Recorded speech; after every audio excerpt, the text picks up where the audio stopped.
Welcome to Democracy Now!, democracynow.org, The War and Peace Report. I'm Amy Goodman. This weekend, the professional sports world was rocked by widespread protests against racism, police brutality, and President Trump. On Sunday, members of the majority of all National Football League teams took the knee or locked arms during the national anthem, or even sat out the anthem entirely in their locker rooms. Professional baseball players, the WNBA players, cheerleaders, and national anthem singers also protested on Sunday. The weekend of defiance came after Trump lashed out at players who've joined a growing protest movement started by former 49ers quarterback Colin Kaepernick against racial injustice while speaking at a campaign rally in Huntsville, Alabama, Trump on Friday evening. Luther and I and everyone in this arena tonight are unified by the same great American values. We're proud of our country. We respect our flag. Wouldn't you love to see one of these NFL owners, when somebody disrespects our flag, to say, get that son of a bitch off the field right now, out, he's fired. He's fired! This morning, President Trump tweeted, quote, "Many people booed the players who kneeled yesterday, which was a small percentage of total. These are fans who demand respect for our flag," unquote. Over the weekend, Trump also took aim at the NBA, rescinding an invitation to basketball champions, the Golden State Warriors, to visit the White House after the team's star player, Steph Curry, said he would not attend. In response, NBA superstar LeBron James, one of the nation's best-known athletes, tweeted, "You bum, Stephen Curry already said he ain't going, so therefore ain't no invite. Going to White House was a great honor until you showed up," LeBron tweeted. We'll have more on the protests across the sports world after headlines. In Puerto Rico, 100% of the island is still without power after Hurricane Maria. In the northwest corner of the island, 70,000 people have been ordered to evacuate the areas around the Oaxaca Dam, which was damaged by Hurricane Maria and is at risk of collapsing at any minute. Yesterday, an emergency crew arrived and said that we had to evacuate because the dam collapsed. It had a 30-foot crack, and we had to move. When the water was escaping, it left a big hole. It was ugly. It destroyed the bridge. We made a path to leave through another way. We didn't really have much communication. The last thing the authorities said was to leave, and we couldn't take anything. I don't have anything. It was all there in the house.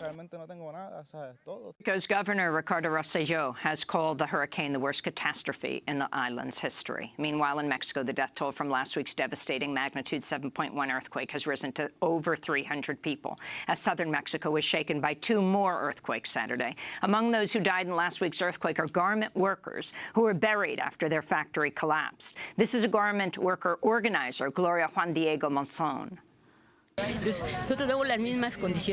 conditions are the same as 1985. That is why we are here. It is painful to see that here in this space, just as what happened in San Antonio Abad, there were so many bodies taken away. There were so many bodies trapped in the rubble, and today, just as they did 32 years ago, they hide how many bodies they really found and how many have died. That is why we came out here, to keep on struggling from each of our own spaces. President Trump has again threatened to destroy all of North Korea, a nation of 25 million people. On Saturday, Trump tweeted, "Just heard Foreign Minister of North Korea speak at UN. If he echoes thoughts of Little Rocket Man," an apparent reference to North Korean leader Kim Jong-un, "they won't be around much longer."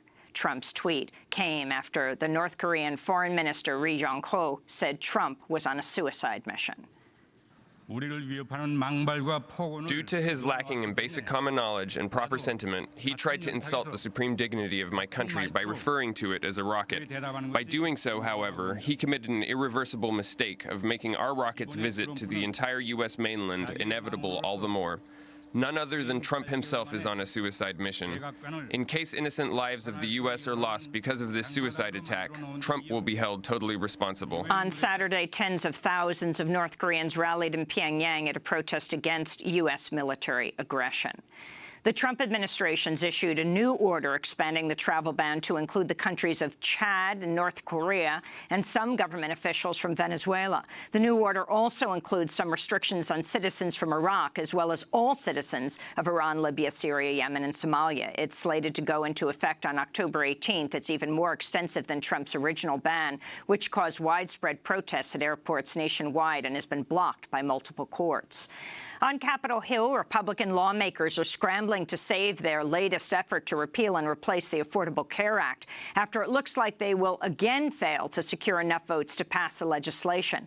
On Friday, Republican Arizona Senator John McCain announced he will not support the Graham-Cassidy bill. Kentucky Senator Rand Paul also opposes the legislation. And Maine Senator Susan Collins, Alaska Senator Lisa Murkowski, and Texas Senator Ted Cruz have all indicated they may vote against the bill.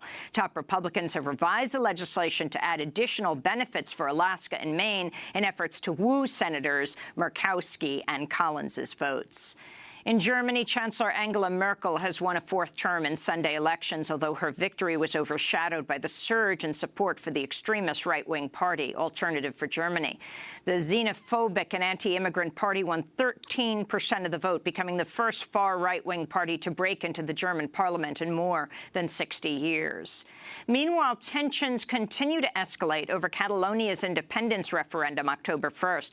The Spanish government's tried to take control of Catalonia's police force, although Catalan police chiefs rejected the move. Also over the weekend, pro-referendum organizers distributed 1 million paper ballots ahead of Sunday's vote. In northern Iraq, voters are heading to the polls today for a referendum on Kurdish independence. The governments of Iraq and Iran have both retaliated against the referendum. Iran's halted flights to and from the semi-autonomous Kurdish regions and launched war games at the Kurdish border. Iraq also tightens its control over the region's borders and called on countries to stop importing oil from the Kurdish areas.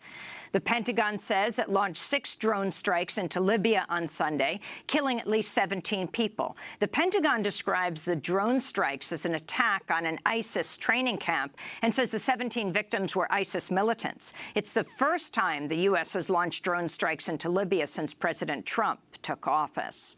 In Turkey, Syrian-American journalist Hala Barakat and her mother, Syrian opposition activist Aruba Barakat, have been assassinated in Istanbul. Their bodies were found in their apartment on Thursday night. Hala worked with the opposition outlet Orient TV. Her mother, Aruba, was a member of the political opposition group, the Syrian National Coalition.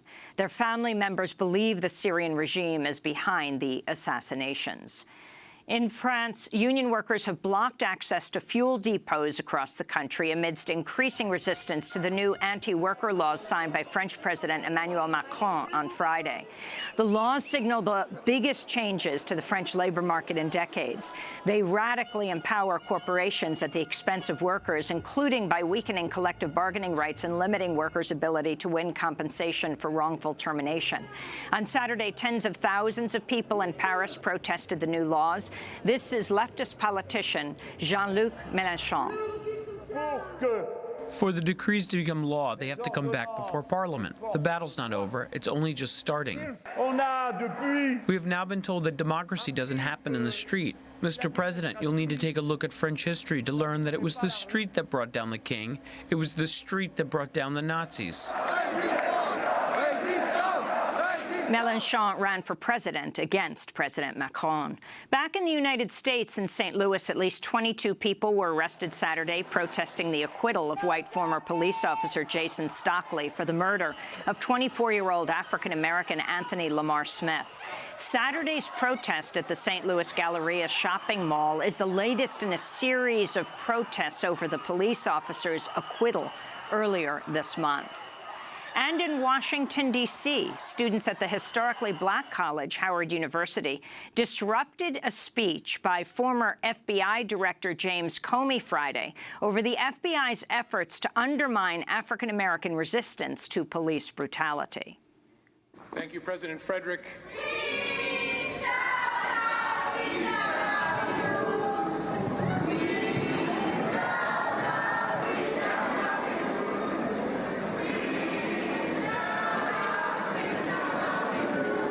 And those are some of the headlines. This is Democracy Now!, democracynow.org, The War and Peace Report. I'm Amy Goodman.